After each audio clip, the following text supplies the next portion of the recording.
We're going to actually bring in my guest for a second because I have two rock stars with me. I have Josh Ritter, of course, and Alexis Rosenberg. Thank you both for being with me. I'll start with you, Alexis, on your takeaways this afternoon with the testimony from, we have the deputy medical examiner and then, of course, the medical examiner on the stand now. How important is this type of testimony to a prosecutor's case?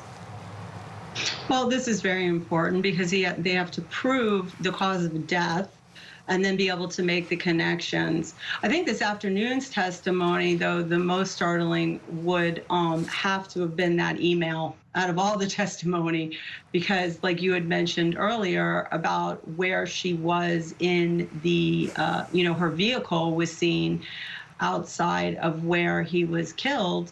The email to the mother-in-law, which was, you could have dropped a pin in the courtroom when that came out, seems to say that she was sending the email before she'd spoken to the police that he had been shot.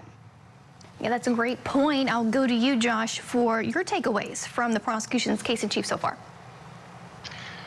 Yeah, these last couple of witnesses are not exciting, but they're important, and the reason for that is they are establishing certain scientific things that need to be proven, right? Cause and manner of death are not really in dispute here. I mean, we know this was a gunshot wound. I don't think anybody is going to argue that it wasn't murder. It's only going to come down to not so much a what is it, but a who done it sort of a case for the defense, and I think that's why you saw the defense ask very few questions of that first medical examiner, because they're not disputing this. It serves them no purpose to kind of get into it on cross-examination with these two witnesses. Their whole game here is that that's fine. He was murdered. We agree to that, but it just wasn't our client. Well, I think it's also important, you raise a good point. These are necessary witnesses, but again, one of the themes of the prosecution is the coldness of the shot in the back, and then again to the chest, a kill shot. So I think that's what we're going to hear in the arguments when this case does come to fruition. But the medical examiner on the stand, so I'm going to let you guys go for now. We're going to take our viewers back inside the courtroom. I want to bring back in criminal defense attorney Josh Ritter and federal trial attorney Alexis Rosenberg. Thank you both again for being with me this evening. I'll start with you, Josh. Again, we're talking about the prosecution's case in chief. When we start to hear from a medical examiner, that's pretty much near the end of a prosecution's case in chief. But here, it's almost like they're just getting started. So I want you to talk about your perspective on the timing of witnesses so far in their case. Yeah, I agree with you. It is kind of odd timing. Usually you kind of finish out your case with the sort of dry technical stuff. You kind of bring everything home, dot all the I's, cross all the T's for the jurors. But here they've decided to put it up front. Maybe that's because it's not in dispute. But there's a couple of important things that are being testified to. We're hearing about injuries, gunshot wounds, gunshot residue, blood spatter. All of this stuff is helping the medical examiner to arrive at an opinion about where people might have been and how close the gun might have been to the victim when the shots went off. And so they'll begin to explain that later. It's not just dry testimony, but it's all going to create a picture for the jurors to understand where people may have been positioned. Certainly, we're learning some things. The prosecution, like you said, it can be kind of dry sometimes with the medical examiner, but they're bringing out points that they will argue, like he still had some cash left on him, Alexis. He had a knife left on his person during this crime. He was shot twice, but both could have been fatal, but one to the back, one to the front. Just those little points, you know, as a prosecutor, you can even use right throughout your case. You want to keep reminding this jury of what your case is all about, right?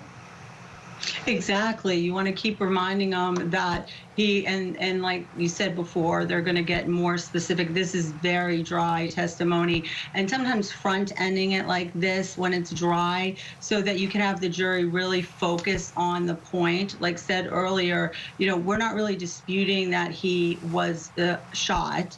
It's who shot him and setting up the scenario that they're going to get into later about how close the shooter, the defendant, was, of course, is what the prosecution's going to argue, and just how brutal and cruel it was, because there was that shot, as the medical examiner has gotten into, that was in the back, went through the spinal cord. He was basically bleeding out from that, and then was shot at what appears from her testimony so far at close range, and then he continued to bleed out or die immediately. We haven't gotten that testimony specifically. Right. And then, of course, Josh, another big theme of the day, the reaction of the defendant, Nancy Brophy, when she was before and after she was told about her husband's murder, and even in the courtroom, how she's handling some of that testimony.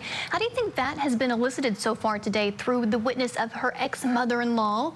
For example, earlier today, talking about her conversations with Nancy when she found out her husband was murdered. Yeah, they're trying to create these different layers of suspicion, right? And we all imagine how somebody should react to hearing about the death of a close loved one. And if that doesn't comport with our ideas of it, it raises that specter of suspicion. Also, her demeanor in court. Jurors are watching. They're paying attention. They're really studying folks sometimes. And so, even we talked about the fact that she's not wearing a mask. That might play a role in their heads, and they're taking notes and making mental notes, if nothing else, about her as a person and the way that she behaves. Oh, yeah, certainly. And she's one that she's not afraid to look around, look at the witness. I'm sure she's looking at the jury as well throughout that time. Thank you again, Josh, for being with me. And, of course, Alexis as well. I really appreciate all of your excellent insights. Stick around with me at home. We have much more in our next hour here on Court TV.